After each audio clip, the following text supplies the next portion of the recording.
नमस्कार दोस्तों, स्वागत है आपका अपने परिवार में। आइए फ्रेंड्स, हम लोग बात करते हैं एक ऐसे नोटिफिकेशन के बारे में जो आज ही आया है और जिसको बीपीएससी टीआरई 4 के नाम से आप लोग जानते हैं। बहुत ही दिनों से, पिछले लगभग 1 वर्षों से इस बात का इंतजार किया जा रहा था कि टीआरई 4.0 की जब वैकेंसी आएगी तो उसमें 1 लाख से ज़्यादा पद होंगे। 1 लाख से ज़्यादा पद होंगे। पदों पे खूब ढेर सारे आवेदन होंगे। लेकिन कितने पद आए हैं? तो 27,000 के आसपास पद आए हैं। और बाकी पद क्या हुए? इन पदों में से कितने भरे जाएंगे, कितने रिक्त जाएंगे, कितने लोग इस पे दोबारा से पेपर, जो लोग शिक्षक बन चुके हैं, अपना केंद्र बदलने के लिए, जिला बदलने के लिए दोबारा से पेपर देंगे और आधे से ज़्यादा पद तो एक बार फिर से खाली जाने हैं। इन्हीं सब के बारे में हम लोग बात करेंगे। नोटिफिकेशन आ जाया है और 1 लाख वाले बार बार किए गए वादे का क्या हुआ, इसको, इस नोटिफिकेशन को हम लोग खुशखबरी कहें या दुख खबरी, इस वीडियो को देख करके आप लोग एनालिसिस करिएगा कि यह दुख भरी वीडियो है, दुख भरा नोटिफिकेशन है या खुशी भरा नोटिफिकेशन है। और खुशी भरा नोटिफिकेशन है तो किससे है? इतने कम पद क्यों दिए गए हैं और छात्रों के साथ यह धोखा बार बार क्यों किया जाता है? इस वीडियो में हम लोग इसी बात पे चर्चा करेंगे। दोस्तों, जैसा कि आप लोग जानते होंगे कि टीआरई 4 के तहत जो लोक सेवा आयोग यानी बीपीएससी जिसे कंडक्ट कराता है, इसमें कुल 27,910 पदों पर भर्तियां दी गई हैं। और इसकी जो संभावित जो परीक्षा तिथि है, इसका जो परीक्षा का आयोजन किया जाएगा वो 16/12/2025 से लेकर के 19/12/2025 के बीच में किया जाएगा। यानी विभिन्न प्रकार के जो पद हैं उस पर अलग अलग तिथियों में यह परीक्षा कंडक्ट कराई जाएगी। यानी 16 दिसंबर 2025 से 19 दिसंबर 2025 के बीच। और इसका जो रिजल्ट है वो जल्द ही डिक्लेयर कर दिया जाएगा। 1 महीने के बाद, लगभग 1 महीने का समय इसमें दिया गया है कि 2026 के जनवरी महीने में ही, 20 से लेकर 24 जनवरी 2026 के बीच में हम इसका रिजल्ट भी घोषित कर देंगे और जल्द से जल्द शिक्षकों की नियुक्तियां भी कर देंगे। लेकिन इसके बारे में भी हम चर्चा करेंगे कि ऐसा क्यों किया जा रहा है बार बार। दोस्तों, जैसा कि आप जानते होंगे कि जो पदों की संख्या है कुल 27,910 है और इतना कम पद क्यों है, इसी के बारे में हम लोग चर्चा करेंगे।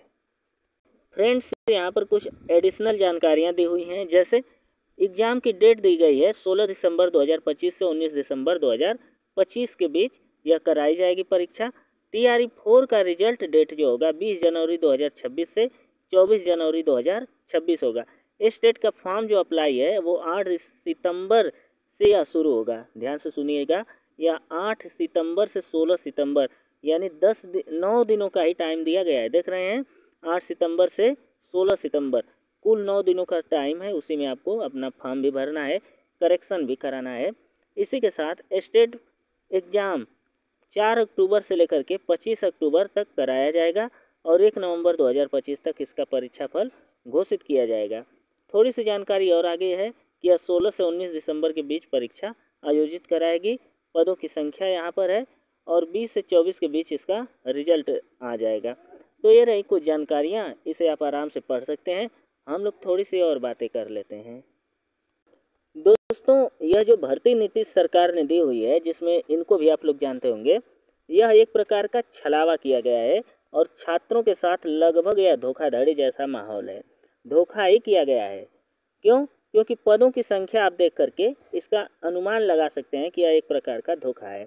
धोखा कैसे है कि पिछले वर्षों से आप सुन रहे होंगे कि पदों की जो संख्या होगी बीपीएससी 4.0 में वो 1 लाख से ज़्यादा होगी।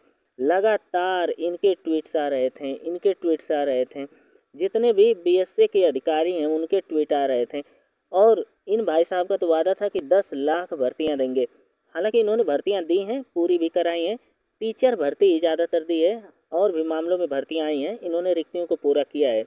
लेकिन जो पिछले वर्षों से जो बच्चे आस लगा करके बैठे हुए थे कि भर्तियों की संख्या 1 लाख से ज़्यादा होगी, 1 लाख पद आएंगे और हम लोग उसमें भर के आराम से हो जाएंगे और अपना रोजगार पालेंगे। लेकिन 1 लाख पदों के वादे का क्या हुआ, उसका कुछ भी पता नहीं है। इसी के साथ साथ आप लोग देखेंगे कि नीतीश सरकार ने विधानसभाओं में खड़े होकर के मीडिया की जो रिपोर्ट आती है उनमें खड़े होकर के आराम से कहते हुए सुने जा रहे थे, लेकिन पदों की संख्या 27,000 आई है।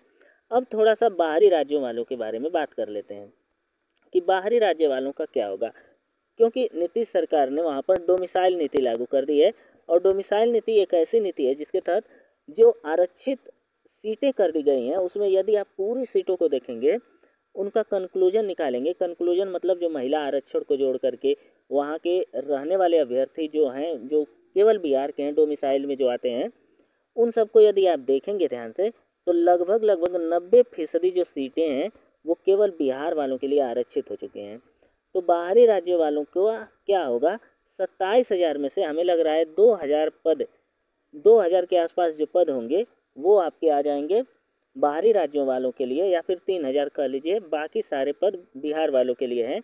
तो बाहरी राज्य वाले ज़्यादा इसमें खींचतान ना करें तो ही अच्छा है, दूसरी भर्ती परीक्षाओं की तैयारी करें और उन्हें दे करके अपनी सफलता को अर्जित करें।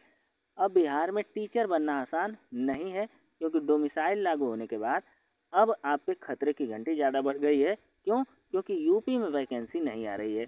यूपी में बाबा जी ने एकदम लगा दिया है बैन। बाबा जी का भी वादा था कि हमने 1,56,000, ध्यान से सुनिएगा, 1,56,000 शिक्षकों की भर्ती पारदर्शिता के साथ कराई है। 156,000 शिक्षकों की भर्ती पारदर्शिता के साथ कराई है। यह उनका वादा बिल्कुल झूठा था। क्यों झूठा था? क्योंकि आज भी जो 69,000 शिक्षक भर्ती वाले हैं ना, वो आज भी लाठी खा रहे हैं, सड़कों पर मार खा रहे हैं, चिल्ला रहे हैं, उनका कोई सुनने वाला नहीं है। सुप्रीम कोर्ट में जा रहे हैं, हाई कोर्ट में अर्जियां लगा रहे हैं, ना उनकी नियुक्ति हुई है, ना उनको कोई फॉर्म मिला है, ना उनको कोई आश्वासन मिला है, कुछ नहीं। बस वो जाते हैं, धरना देते हैं और धरने में मार खाते हैं, लाठियाँ खाते हैं, पुलिस की लाठियाँ खाते हैं।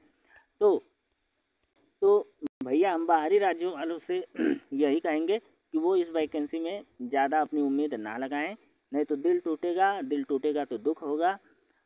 क्योंकि 1,00,000 यदि पद आ जाते हैं, 1,00,000 के आसपास यदि पदों की संख्या होती, तो उसमें 10-15,000 पद बाहरी राज्यों वालों के लिए होता, उसमें वो फाइट करते हैं, हो जाते हैं, तो और भी स्थिति अच्छी हो सकती थी। लेकिन वहाँ पे चुनाव है और चुनाव को देख करके इस वैकेंसी को भरा जा रहा है, क्योंकि चुनाव के तहत ही ये वैकेंसी आई है, चुनावी झुंझुना है, रिजल्ट भी चुनाव के ही बाद आने वाला है।